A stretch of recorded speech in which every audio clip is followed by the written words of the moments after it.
Broccoli ఈ మధ్య కాలంలో ఎక్కువ మంది తెలిసిన పేరు. ఎందుకంటే విదేశీ వెజిటేబుల్స్ ఈ మధ్య కాలంలోనే జనాలకు బాగా తెలుస్తున్నాయి కాబట్టి.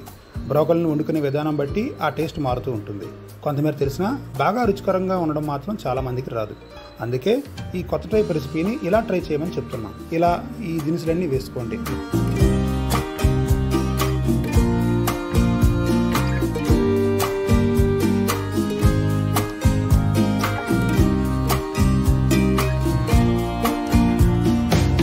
కట్ చేసుకున్న తర్వాత వాటిని వేడి పసుపు నీటిలో బ్రోకలీని ఇలా ప్యాన్లో వేసుకోండి. బాగా వేయించుకోండి.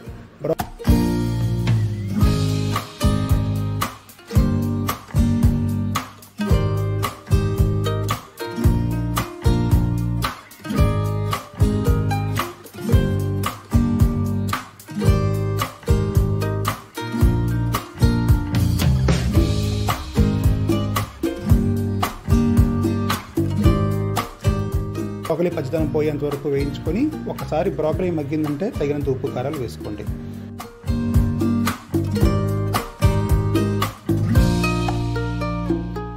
ఇదిలా ఉంచి ఇంకో ప్యాన్లో శనగపప్పు ఎండుమిర్చి వేయించుకోండి.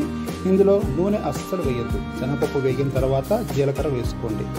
బాగా వేగిన తర్వాత చల్లార్చేసి మిక్సీ పెట్టేయండి. ఈ మిక్సీ పట్టినప్పుడుని ఇందాక బ్రోకలీలో వేసుకొని ఒకసారి బాగా కలిగి తిప్పండి.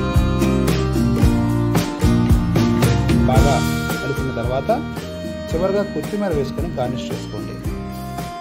ఇప్పటికే మీకు మంచి గుమగుమ వాసన వచ్చేసి ఉంటుంది. ఇక చక్కగా దీన్ని లాగించేయండి. బ్రోకలీలో పోషక విలువలు చాలా ఎక్కువ ఉంటాయి.